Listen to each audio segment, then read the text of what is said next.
Assalamualaikum warahmatullahi wabarakatuh. Alhamdulillahirabbil alamin wassalatu wassalamu ala asyrofil mursalin sayyidina maulana Muhammadin wa ala alihi wa sahbihi asma'in amma ba'du. Yang sangat saya hormati wonten Abi Profesor Quraish Shihab, wonten Bu Aufa, Profesor Aufa, wonten semua orang-orang UGM, semua yang saya hormati, termasuk niki moderator nih Pak Munjid. Saya seperti yang dikatakan Bu Ova, saya ini termasuk kiai yang nggak suka kalau ngisi acara dikasih judul, karena itu teror. Teror juga mendikte. Saya berkali-kali bilang itu ibarat saya ini dokter jantung, ngerti pasien saya itu bahaya karena punya penyakit jantung. Tapi pasiennya tanya cara ngobati jerawat. Jadi yang masalah serius yang saya tahu saya dokternya, tapi pasiennya yang nunjuk, Gus ini saya punya penyakit kulit, tolong obati. Padahal saya tahu penyakit beratnya itu apa? Jantung. Tapi karena ini acara memang harus ada judul, saya terima judul ini, meskipun tadi Pak Mujid bilang ada judul itu berarti ada masalah dalam ukhuwah. Saya tadi karena sudah dipuji ahli Quran, sebelumnya terima kasih, tadi saya sepakat sama Pak Quraish. Terima kasih pada UGM karena sudah memberi gelar Pak Quraish Kiai Haji. Biasanya hanya Profesor Doktor, ini nggak ada Kiai Haji, ini spesial. Jadi ini penganugerahan Kiai Haji dari UGM, itu keren betul. Ini Mbak Naswa harus mencatat itu penghormatan. Ini yang ngasih gelar Kiai Haji itu UGM.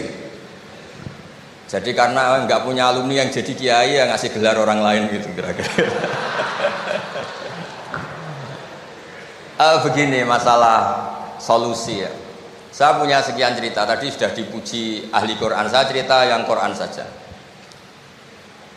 Tidak semua masalah itu penyelesaiannya harus dimarahin atau ditegur atau lewat proses hukum formal atau hukum positif atau pengadilan. Tadi di hotel saya suruhan beliau sudah cerita tentang materi yang saya utarakan. Begini ada sekian contoh, dan itu awal dari nggak ada kekerasan, tetap menjaga ukhuwah, karena modelnya penyelesaian yang tidak menyinggung, tidak mengadili, tidak mendiskreditkan, tidak memojokkan. Saya punya sekian cerita dan ini boleh dikulak Pak Munjid untuk ngiai di UGM, saya sahkan tanpa hak royalti. Saya itu sering Prof, kiai-kiai yang jadi mubalak sering terima kasih sampai Gus, alhamdulillah kulaannya bisa saya jual katanya. Karena saya ini sudah kiai resi, gak mau kemana-mana, tapi yang kulaan banyak diretailkan. Terus terima kasihnya sama saya, dan karena saya ikhlas ya tidak dapat royalti. Tapi sudahlah, royaltinya surga saja. Saya cerita yang rileks. Khalilur Rahman Ibrahim itu pernah ingin, karena penat ya, mikir umat itu penat, capek, ingin masalahnya selesai dan nggak mungkin selesai, sehingga beliau minta umur panjang supaya punya waktu panjang untuk menyelesaikan problem umat. Sama Allah nggak dijawab. Ada orang tua yang sudah renta tua sekali, karena Nabi Ibrahim itu adalah terkenal dermawan, dipanggil terus dikasih kurma. Dikasih kurma itu makan itu meler lagi, makan meler lagi. Terus Nabi Ibrahim masuk kamar, ya Allah saya batalkan doa minta umur sampai tua. Ternyata engkau jawab, kalau terlalu tua kayak itu. Terus kedua, Nabi Daud. Ini cerita dulu ya, jangan ditiru. Saya ulang lagi cerita dulu, jangan ditiru. Nabi Daud itu terkenalnya ini, itu punya istri itu 99. Ini cerita dulu, kalau sekarang maksimal 4, itu saja kalau berani. Kata orang Madura itu kalau ingin punya istri 2, 4 itu 1 tambah 1 sama dengan 0 Gus, karena semuanya lari. Tapi ketika melihat satu perempuan yang cantik itu beliau ingin sekali. Ketika penasihatnya bilang engkau sudah punya 99, tapi tidak ada yang kayak itu. Saya masih ingat sama Profesor Jenny ketika nerjemah inna hadza akhi lahu tisuna najah itu. Saya tanya sama Prof Jenny, abahnya Bu Ova ini, Pak Jenny kenapa masih ingin yang satu lagi padahal sudah punya 99? Kata Nabi Daud, tidak ada yang kayak itu.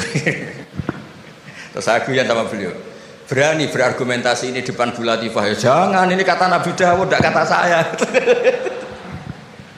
Singkat cerita terus Allah ternyata nggak negur Nabi Daud dengan apalagi mempermalukan, negur depan umum atau di medsos atau yang mempermalukan. Allah bikin drama, yaitu ngutus 2 malaikat. Nabi Daud pas itu raja. 2 malaikat datang tergopoh-gopoh menunjukkan kalau sedang ada masalah yang serius, yang krusial. Nabi Daud sampai kaget, fafazi aminhum, kaget betul Nabi Daud. Tahu-tahu ada orang di depannya terus tanya, kenapa kamu tergopoh-gopoh? Saya ini punya masalah berat ya Nabi Allah Daud. Apa masalah kamu? Ini saudara saya sudah punya kambing 99. Minta saya yang punya kambing hanya 1. Gimana cara jenengan? Oh kamu udah adil, kamu rakus, dimaki-maki yang punya 99. Sudah ini keputusan final, sudah pulang. Barang setelah pulang, loh itu gue banget kata Nabi Daud. Enggak ditegur, Allah pakai drama. Jadi masalah sekarang adalah amar ma'ruf nahi mungkar sudah kehilangan seni bikin yang tanpa masalah, yang tidak menimbulkan masalah baru gitu. Jadi intinya itu ada penyelesaian masalah yang tidak harus seperti itu gitu, pakai drama, pakai apalah yang. Terus cerita ketiga, banyak peristiwa-peristiwa sosial. Saya ulang lagi, peristiwa-peristiwa sosial yang penyelesaiannya itu juga agak lewat pengadilan. Ada ayat wa Daud wa Sulaiman idh yahkumani fil harthi idh nafashat fihi wa namul qaum. Itu yang diceritakan di beberapa tafsir. Ada cerita unik begini. Ada 2 perempuan kakak beradik, sama-sama punya anak. Kebetulan sama-sama ganteng. Karena masih kecil itu kan mirip. Saya ulang lagi, karena masih kecil itu mirip. Karena sama-sama Arab, enggak Arab sama Kebumen. Kalau sama Kebumen kan hidungnya beda, sama-sama Arab bukan sama-sama Arab, sama-sama ganteng. Singkat cerita, yang satu ini dimakan serigala, anaknya yang satu dimakan serigala. Kemudian semuanya mengklaim yang dimakan tuh anak kamu, bukan anak saya, sehingga anak satu ini milik saya. Yang satu bilang ini anak saya yang selamat, yang anak kamu dimakan serigala. Nabi Daud ketika ada pengadilan seperti itu menghukumi yang argumentasinya meyakinkan. Sudah ini milik kamu karena kamu lebih berargumentasi. Setelah keluar, kata Nabi Sulaiman pas itu masih kecil, kalau hakimnya saya, keputusannya tidak seperti itu. Karena Nabi Dawud itu demokratis. Saya pokoknya tidak akan keluar dari jalur Quran sebagai pemenuhan, karena saya Profesor Quraisy, Profesor Zain itu orang yang sangat menuhi Quran. Terus kata Nabi Dawud, Sulaiman sini, sudah kamu saja yang mengadili. Ternyata apa Nabi Sulaiman itu? Ngambil pisau. Mana anak yang selamat? Ini, udah kita bagi 2 saja supaya agak konflik gitu. Terus ada yang nangis histeris, nangis, yang satu tenang saja. Terus sama Nabi Sulaiman, anaknya dikasihkan yang nangis. Ini ibu beneran ini, berarti ini ibunya beneran ini, anaknya mau dipotong nangis, kamu mesti ndak, masa anaknya mau dipotong diam aja. jadi ternyata sebagian pengadilan dulu itu pakai perangkat psikologis. Gak mungkin secara naluri normal orang anaknya mau dipotong membiarkan, itu pasti ada ibunya itu. Akhirnya dimenangkan yang nangis tadi. Jadi banyak cerita di literatur saya itu tidak semua masalah atau kemungkaran atau maksiat atau apa itu diselesaikan pakai cara-cara mempermalukan di depan umum atau pidato berapi-api yang mojokkan sana sini. Cerita saya yang terakhir adalah tentang Rasulullah Muhammad SAW. Itu ada orang yang jenisnya hiper sek atau hiper. Itu dia mau masuk Islam tuh problemnya karena dilarang zina, dilarang seks bebas. Gaduh di masjid itu. Nabi memang kalau nemuin tamu di masjid karena itu wilayah publik. Nabi tanya, "Loh, kenapa gaduh?" Itu ada pemuda yang ingin masuk Islam tapi yasta'dzinu fi zina. Dia minta izin supaya tetap boleh zina. Nah, kenapa gaduh? Semua sahabat melarang karena itu nggak mungkin. Makanya nggak boleh ketemu jenengan itu. Kata Nabi, "Enggak apa-apa, suruh ketemu saya." Setelah ketemu Rasulullah di depan beliau, "Apa betul kamu pemuda yang ingin masuk Islam tapi minta izin tetap boleh zina?" "Iya ya Rasulullah." Apa jawabannya Nabi itu unik. Atuhibbuhu li ummik, pertama. Kamu suka kalau ibu kamu profesinya seperti itu kemudian dinikmati hidung-hidung belang? Enggak Nabi. Kalau ada orang gitu sama ibu saya tak pukul. Atuhibbuhu li bintik. Kamu suka punya putri yang jadi mainannya orang-orang hidung belang? Ya enggak Nabi. atuhibbuhu li ammatik, kamu suka kalau itu terjadi di bule kamu. Sampai nyebut sekian orang-orang yang dicintai pemuda itu. Akhirnya pemuda itu, wallahi, demi Allah saya tidak pernah melihat sesuatu seburuk zina, seburuk itu. Dan demi Allah saya tidak akan zina lagi. Jadi logikanya diset oleh Nabi, dan Nabi tidak ngancam neraka, tidak marah, tapi logikanya diatur. Itu pula yang sering digunakan di Quran, sering ada kata kul aro'aitum, ya kan banyak di Quran. Aro'aitum itu orang diajak berpikir bersama. Ya, jadi menjaga kemajmukan, menjaga ukhuwah itu dimulai dari cara menyelesaikan. Tidak semuanya harus pakai marah-marah, pakai apa. Dimulai dari Allah sendiri dalam banyak cerita di Quran, di hadis itu suka hal-hal yang kecil, yang keseharian. Makanya dulu itu kalau ulama ditanya, saya ini tidak punya uang padahal ingin makan enak, ij'al idama ka'al ju'a, ya lauk paling enak itu satu, yaitu lapar. Kalau kita puasa makan apa saja enak karena lapar. Orang sudah lupa, ngiranya makan enak itu kalau menunya atau lauknya sesuai selera, itu keliru. Ij'al idama ka'al ju', jadikan lauk terbaik adalah lapar. Wah, kita mau tidur gak enak gini-gini, ingin cari tempat yang enak, ya makanya Kiai kuno kalau nasihati anak-anaknya, kamu kalau ngaji makan yang enak, tidur yang enak. Maknanya jangan tidur kalau gak ngantuk banget, jangan makan kalau tidak lapar banget. Itu pasti semuanya menjadi enak. Nah, orang sudah melupakan kearifan begitu, sehingga solusi-solusi yang dibikin ini lompatannya malah kacau, karena sebetulnya itu ndak adatnya Allah. Terus yang terakhir, ini makalah yang saya bawa dari dalam. Ini mungkin nanti Pak Munjid bisa belajar. Bisa ya tadi, bisa dijual ini. Karena sekarang itu ngaji itu pokoknya keren lah sekarang itu. Ngaji sekarang tuh fid dunya hasanah wa fil akhirati hasanah. Dulu ngaji itu hanya fil akhirati hasanah, enggak dapat apa-apa. Kalau sekarang tuh fid dunya hasanah wa fil akhirati enggak jelas. Karena sudah dapat upah itu. Nah, ini cerita, ini di tafsir Qurtubi, nafsiri ayat la khaira fi katsirin min najwahum illa man amara bi shadaqatin. Ikutnya suratun Nisa, nanti bisa dicari di, ya kalau orang UGM mungkin di googling mungkin 114 ayatnya. Sistem di pengadilan Indonesia, misalnya ada orang sengketa, kadang-kadang dilaporkan ke polisi itu silakan selesaikan secara kekeluargaan. Itu ternyata ini di tafsir Qurtubi di kitab saya baca teksnya supaya nanti ditasih Pak Quraisy. Wa kataba Umaru ila Abi Musa al-Asy'ari radhiyallahu anhu qol rudda al-khusuma hatta yastalihu fa inna fasral qada'i yurisu bainahum ad-dhahain. Jadi kalau ada orang sengketa, silahkan kembalikan yang sengketa, kata Sayyidina Umar. Jangan-jangan mereka punya solusi kekeluargaan. Karena kalau diputuskan di pengadilan itu bisa yurisud dhahain, bisa melahirkan dendam, hasud, dengki. Tapi kalau mereka diselesaikan dengan logika mereka sendiri, dengan kearifan mereka sendiri, maka itu lebih baik. Ini juga yang dilupakan, setiap ada masalah itu dikasuskan di pengadilan. Padahal ini andaikan saya dalam posisi pengamat politik mungkin cerita, padahal bisa diselesaikan dijadikan menteri misal, tapi itu tidak wilayah saya. Tapi itu tidak wilayah saya. Andaikan saya datang sebagai pengamat politik mungkin contohnya itu, tapi saya tidak masuk wilayah itu. Cerita-cerita itu masyhur itu. Dulu ini cerita lagi ke Habib Quraisy di Abi Quraisy ya.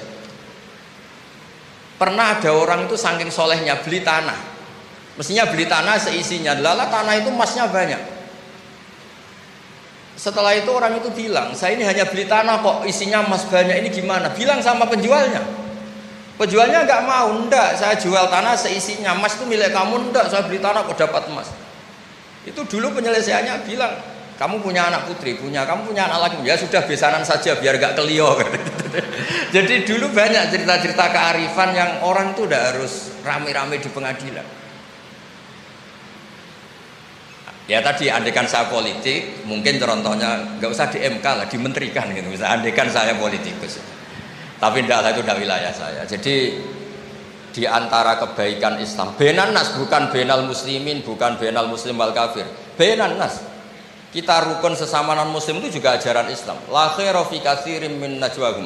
Diskusi apapun tidak baik kecuali diskusi-diskusi yang menyuruh kebaikan, menyuruh sedekah, au islahim bainan nas, atau diskusi yang menjadikan kita baik-baik saja, hubungan kenegaraan, hubungan kebangsaan, hubungan kemanusiaan baik-baik saja.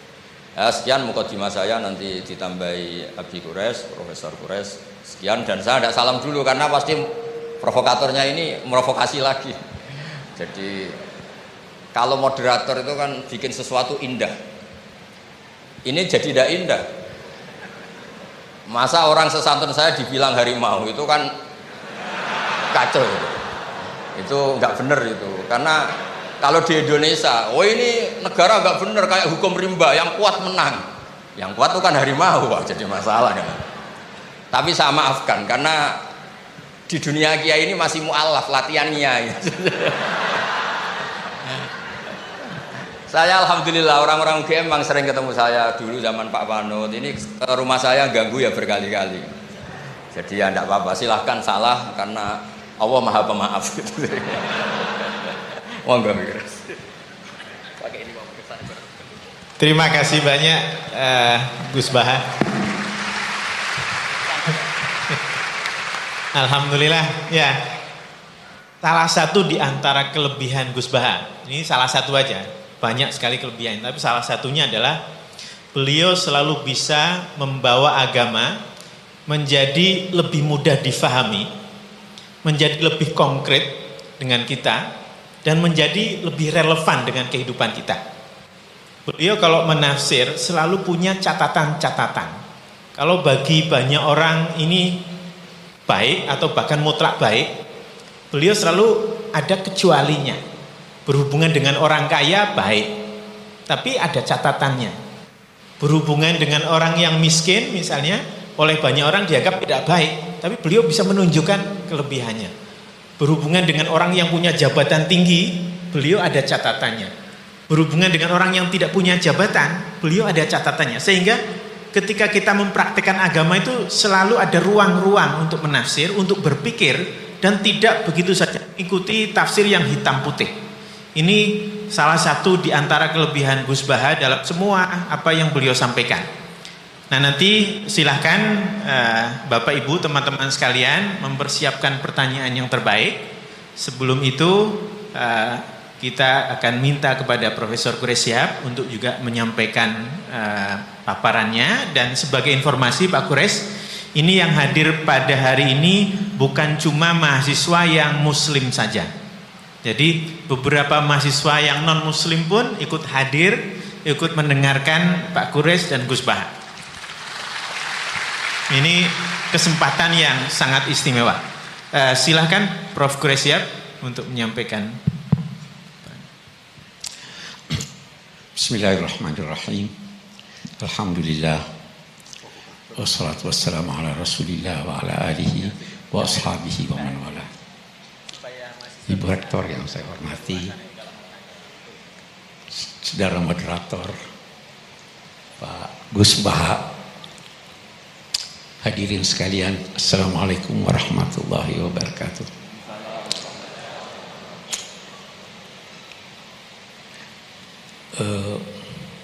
Saya itu selalu terkagum-kagum dengan Gus Baha. Dapat saja dia kisah dari Al-Quran untuk dia jadikan sebagai nasihat buat kita semuanya. Jadi saya ingin memulai dengan mensyarah itu.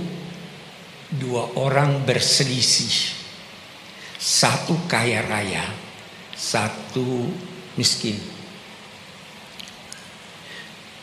Dia datang ke Nabi Daud. Kita perhatikan ucapannya. Inna hadza akhi lahu tis'un wa tis'una na'jah. Dia berselisih, tapi dia berkata, saudaraku ini. Lihat, kendati berselisih, dia masih berkata, saudaraku ini.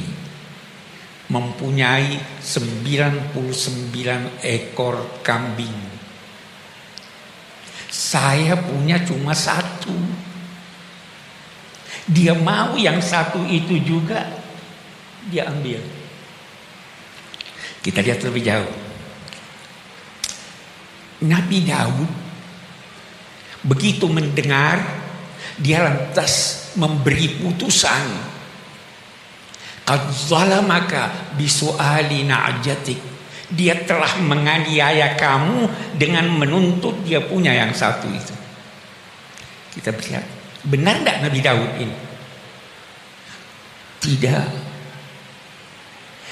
Dia sadar bahwa dia telah memberi putusan sebelum mendengar dari pemilik 99. Apa maknanya?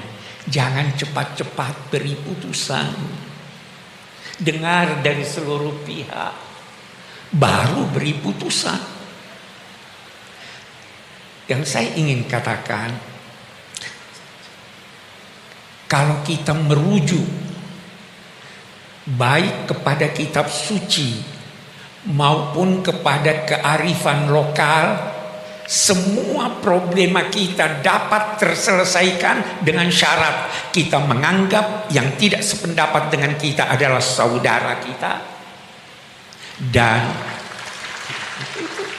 ya kan, dan berusaha mencari solusinya dari tuntunan Tuhan dan kearifan lokal kita.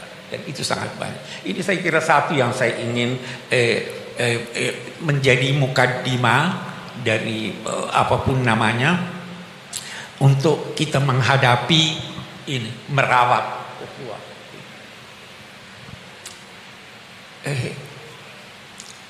Ini kan setelah pemilu, Bu, ya katanya. Saya terkesan begitu. Saya ingin berkata demikian lagi. Ada satu kearifan yang dikemukakan oleh kitab suci yang mungkin juga kita semua perlu sadari supaya terawat ini ukhuwah. Apa itu?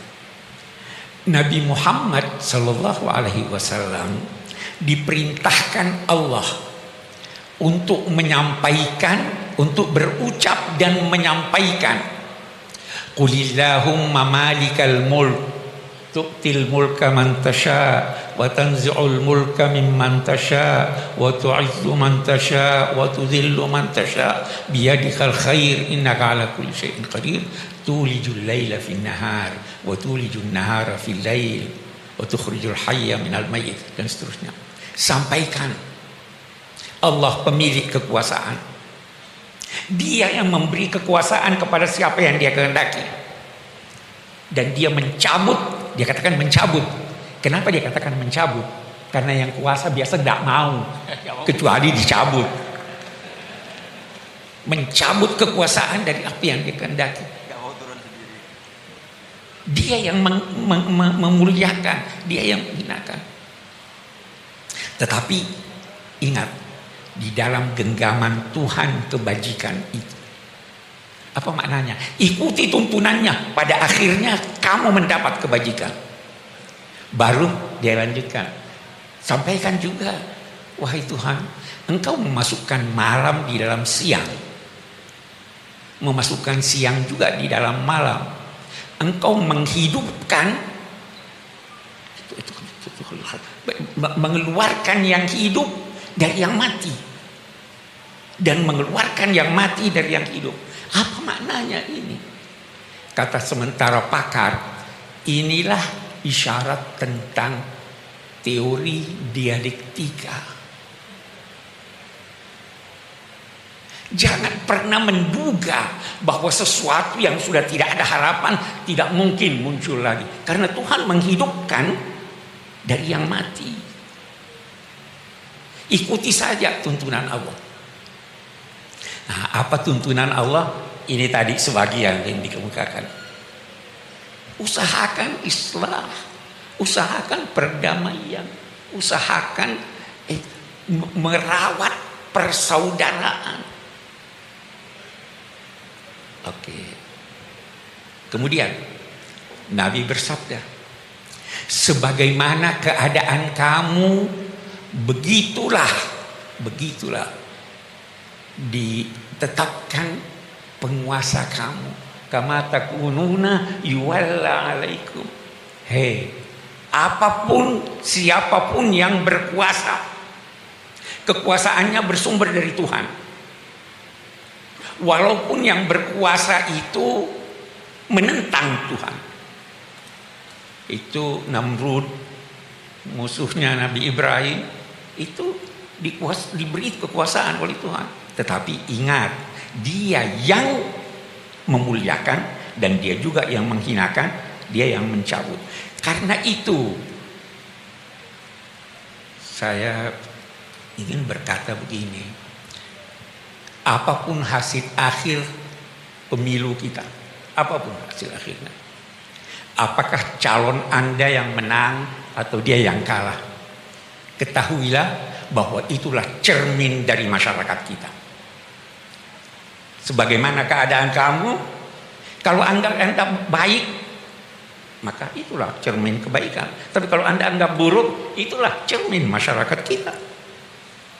Kalau itu cermin masyarakat kita, maka terimalah dengan legowo, tetapi usahakan untuk memperbaiki. Jangan sampai ukhuwah ini, karena ini modal kita nih, ukhuwah ini modal kita. Nah, yakinlah bahwa di tangan Tuhan kebajikan itu. Yakinlah. Nah, satu hal lagi.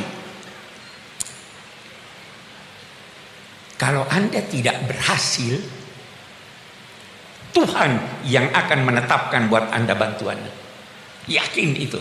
Itu ada di Al-Quran, itu dikatakan begini. Wa in kadu la yastafizunaka liyukhrijuka minal ard idzan la yalbasuna illa qalila. Mereka itu hampir saja menjadikan engkau gelisah. Masyarakatmu gelisah dalam ketakutan. Kalau itu terjadi, yakinlah rezimnya pasti runtuh. Itu hukum kemasyarakatan. Jadi kembali pada tuntunan agama. Apapun hasilnya, kita terima sambil berusaha untuk memperbaiki, sambil menjaga ukhuwah ini, karena inilah modal kita. Kita tidak ingin ada dari luar. Mari kita selesaikan persoalan kita di dalam. Itu saya kira itu yang pertama. Nah, sekarang saya ingin berbicara sedikit tentang apa sih ukhuwah itu. Apa itu ukhuwah? Ukhuwah itu dari segi bahasa berarti persamaan. Kita semua sama. Apapun persamaan antara sesuatu dengan sesuatu yang lain, maka itu saudaranya. Semakin banyak persamaan, semakin kukuh persaudaraan. Saudara itu dari bahasa Sanskerta. Saudara atau saudara, katanya artinya serahim, sama rahimnya. Kita serahim. Nah, kemudian berkembang maknanya sebagaimana perkembangan bahasa. Jadi ada persamaan. Saya memperoleh kesan bahwa saudara itu adalah yang seudara dengan Anda. Saudara. Binatang itu saudara kita, sama-sama kita. Wa ma min ta'irin yatiru bi janahihi illa umamun amsalukum. Tidak ada suatu burung yang terbang dengan kedua sayapnya di udara kecuali sama-sama kamu. Itu saudara kita. Setan itu orang yang boros itu saudaranya setan. Innal mubadzirina kanu ikhwana syayatin. Jadi siapapun yang seudara dengan Anda adalah saudara Anda. saudara kita. Binatang saudara kita, tumbuhan saudara kita karena dia saudara. Bahkan dalam ajaran Al-Quran, batu pun bisa menjadi saudara kita. Gunung itu mencintai kita. Uhudun yuhibbuna. Dia juga dalam dua tanda petik hidup. Semua saudara kita. Apalagi kemudian karena itu bertingkat-tingkat dan bermacam-macam persaudaraan itu. Salah satu di antaranya adalah saudara sebangsa. Kita sama-sama. Apa itu bangsa? Beda-beda definisi para pakar tentang bangsa. Tetapi yang jelas, dengan bangsa, lahir bangsa dari adanya persamaan. Sama dengan saudara. Boleh jadi persamaan sejarah, persamaan budaya, persamaan cita-cita. Kita sebagai bangsa banyak sekali persamaan kita. Bahasa lebih penting, bahasa pikiran daripada bahasa lisan. Harus menyatu kita. Karena itu dalam konteks persaudaraan sebangsa, kita harus mencari titik temu. Tanpa titik temu, kita tidak bisa mewujudkan persaudaraan sebangsa. Saya teringat Sayyidina Ali pernah berkata begini,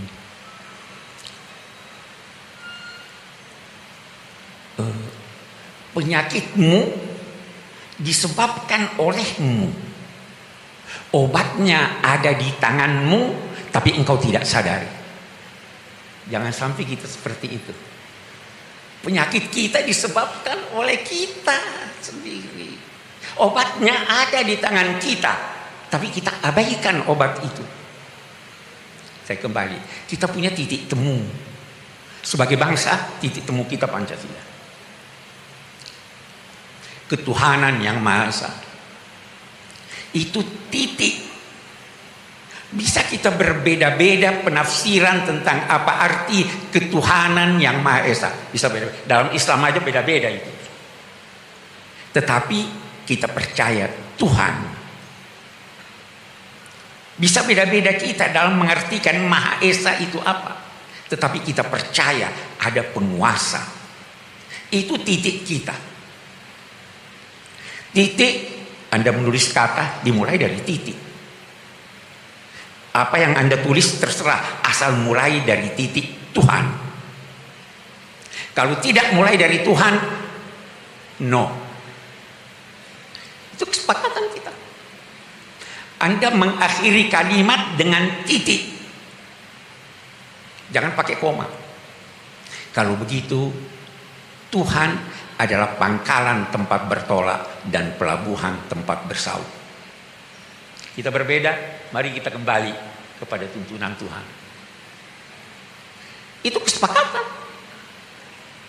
Yang tidak mengakui ini di luar bangsa Indonesia.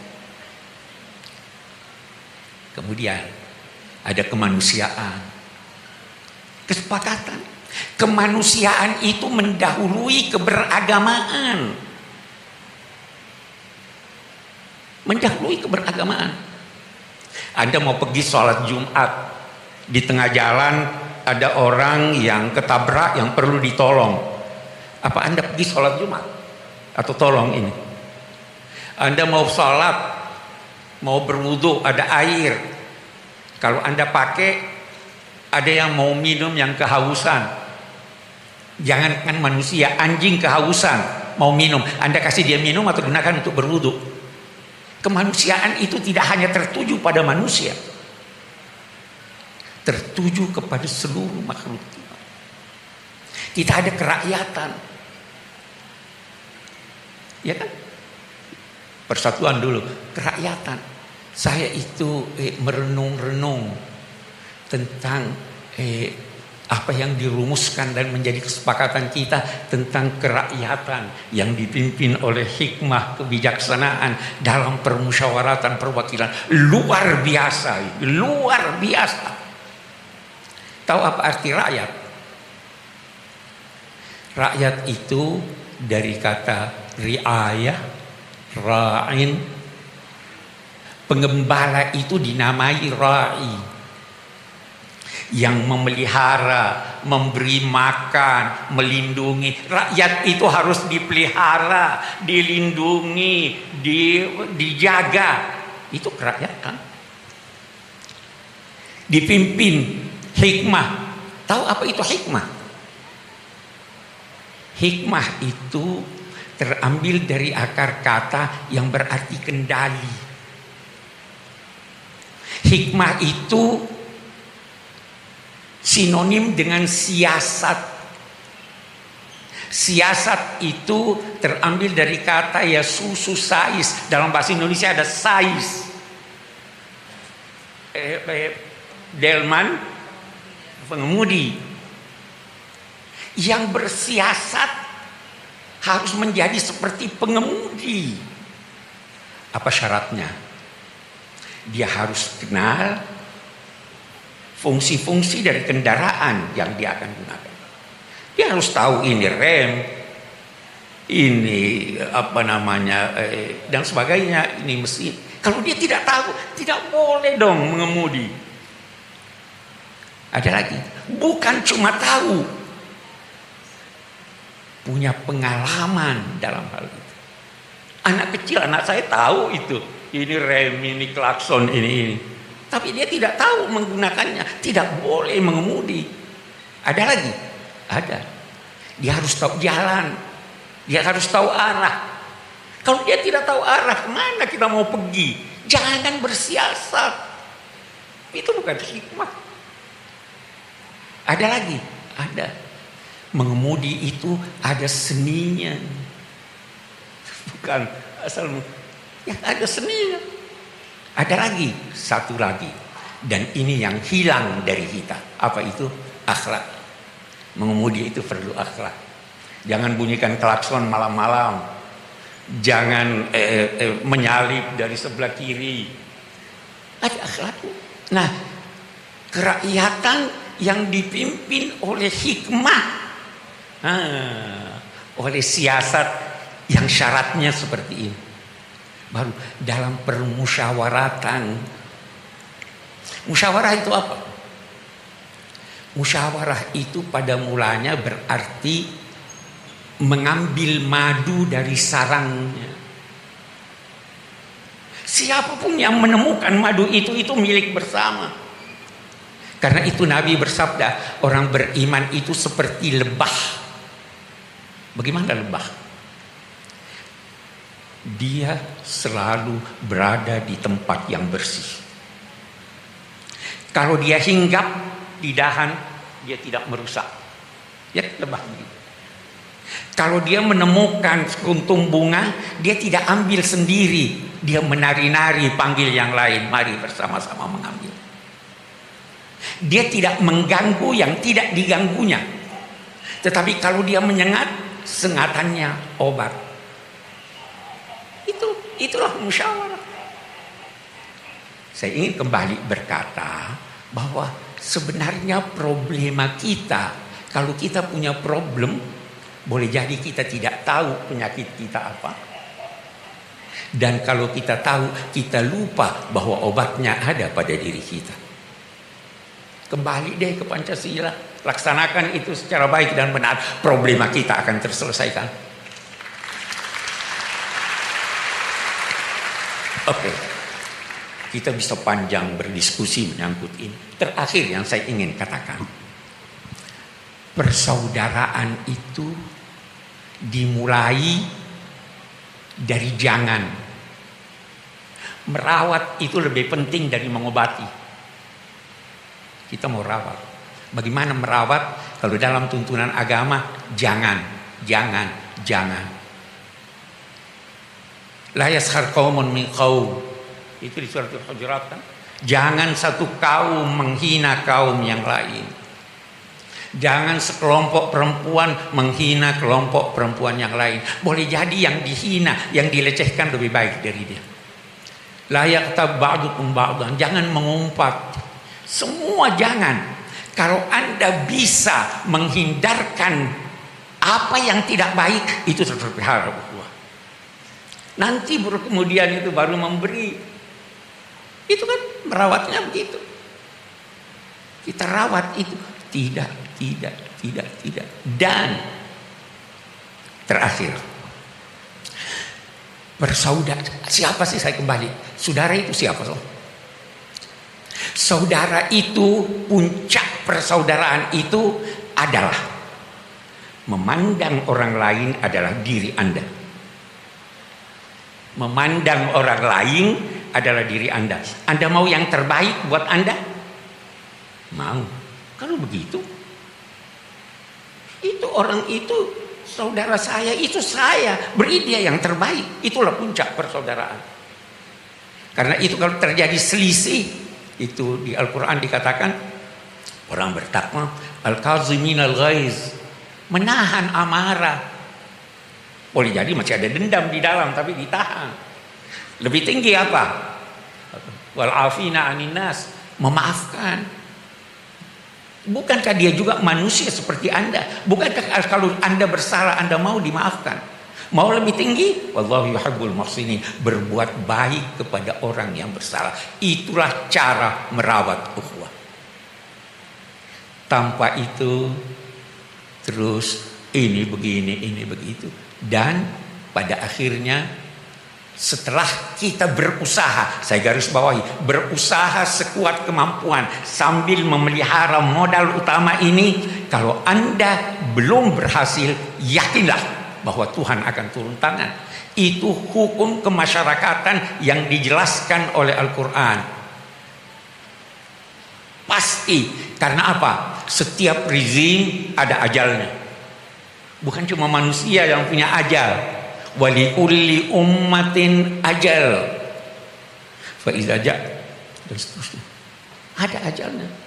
Kita berusaha sebaik mungkin, tetapi tidak keluar daripada pemeliharaan kita terhadap bangsa ini, persaudaraan ini. Jangan sampai ada kekacauan. Karena sekali lagi, al-imamul jair khairun final fitnah. Penguasa yang berlaku zalim itu lebih baik daripada chaos. Wa fi ba'dhi syarri khiyar. Memang di dalam keburukan pun kita harus pandai-pandai memilih mana yang lebih sedikit keburukannya. Nah, sekali lagi terkesan tadi saya terbawa sebenarnya oleh Gus Baha ini. Itu tuntunan agama.